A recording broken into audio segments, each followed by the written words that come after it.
الحمد لله رب العالمين.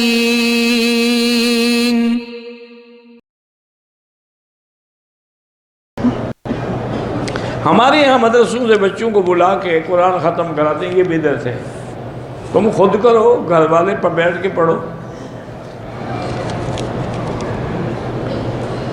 عمرے کی نیت تو میں نے دل میں کی، لیکن تلبیہ نہیں پڑھا، کچھ پڑھا کہ نہیں پڑھا تو پھر عمرہ نہیں ہوگا۔ اگر لبیک نہیں پڑھا، الحمدللہ پڑھا، سبحان اللہ پڑھا، اللہ کچھ تو پڑھا ہوگا، نہیں پڑھا تو پھر عمرہ نہیں ہوگا۔ حالت احرام میں نسوار رکھنا ڈبل حرام ہے۔ میں نے اپنے والد جو زندہ ہیں 1,00,000 کلمہ پڑھ کے وقف کیا ہے، اس کا اجر ملے گا؟ ہاں ملے گا۔ مجھے سمجھ ویسے نہیں آتی، وقف کیا ہے کیا معنی؟ سٹور کر دیا ہے آپ نے اس کو؟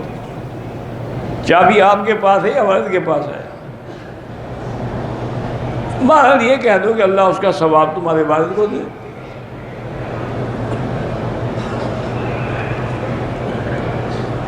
تین سال ہو گئے میری منگنی کو، دعا کریں کہ شادی ہو جائے۔ تم پیسے شیسے اکٹھے کرو، ہو جائے گی۔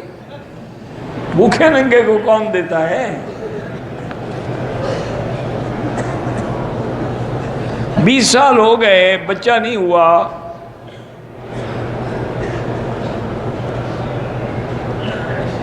بیوی کو خاوند نے کہا کہ تم کسی اور مرد کے ساتھ رات گزار لو، چونکہ میں تو اولاد پیدا کرنے کے قابل نہیں ہوں۔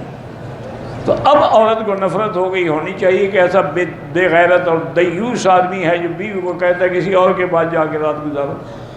بھئی تمہیں اولاد کے قابل نہیں ہو تو علاج کرواؤ۔ آج کل تو علاج کوئی مشکل نہیں ہے، جدید میڈیکل سائنس میں بالکل علاج ہوتا ہے۔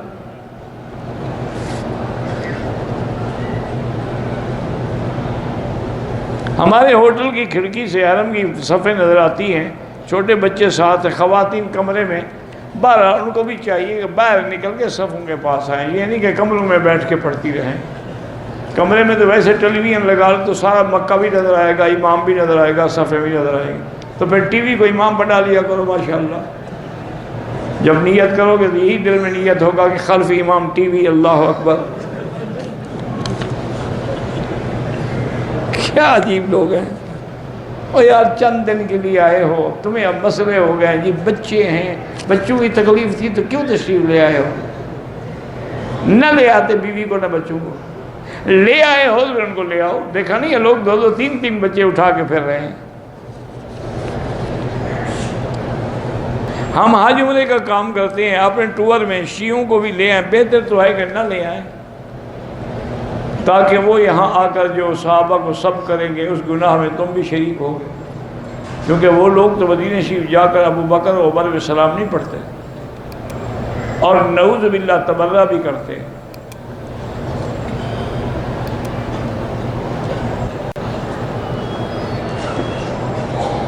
میری بیوی سے مجھے اللہ نے 5 لڑکیاں دی ہیں، ابھی بھی امید ہے اللہ آپ کو اولاد نرینہ عطا فرمائے، لیکن ایک بات یاد رکھو، اللہ لڑکی دے یا لڑکا دے، اللہ کا شکر کیا کرو۔ لڑکیوں پر ناشکری کافروں کا کام ہے، مومن کو تو ہر حال میں راضی ہونا چاہیے۔ اور دوسری ایک بات یاد بھی رکھو، آج کل بہت بڑی غلطی ہوتی ہے کہ لڑکیاں پیدا ہونا تو لوگ بیوی کو دھمکی دیتے ہیں، آئندہ لڑکی پیدا ہوئی نا اسے طلاق۔ حالانکہ ان پاگلوں کو پتہ نہیں ہے لڑکی یا لڑکا خامند کی جرثوم سے ہوتا ہے، عورت کا تو کوئی تعلق ہی نہیں ہے اس سے۔ عورت تو زمین ہے، بیج تو تم ڈالتے ہو۔ تم لڑکی کا بیج ڈالو گے تو وہ کہاں سے لڑکا لے کر آئے بیچاری؟ تم اپنا علاج کرواؤ۔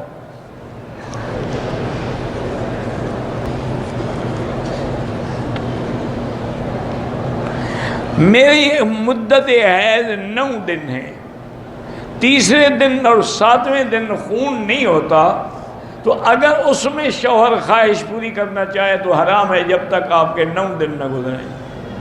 آپ کے 9 دن گزر جائیں، پاک ہو جائیں، یہ تو قرآن کا مسئلہ ہے، مولوی کا نہیں۔ فَاعْتَزِلُوا النِّسَاءَ فِي الْمَحِيضِ فَلَا تَقْرَبُوهُنَّ حَتَّىٰ يَطْهُرْنَ فَإِذَا تَطَهَّرْنَ فَأْتُوهُنَّ۔ جب تک پوری پاکی نہ ہو، اور پوری پاکی کا معنی اس کے پورے دن گزرے، تسلی کر لے، غسل کرے، پھر میاں مل سکتا ہے۔ اور حیض کے دنوں میں خاوند صاحب کو جو ملتے ہیں نا، اسی سے ایڈ کی بیماری لگتی ہے، اگر لگ گئی نا پھر ساری زندگی ہسپتال میں پڑے رہو گے۔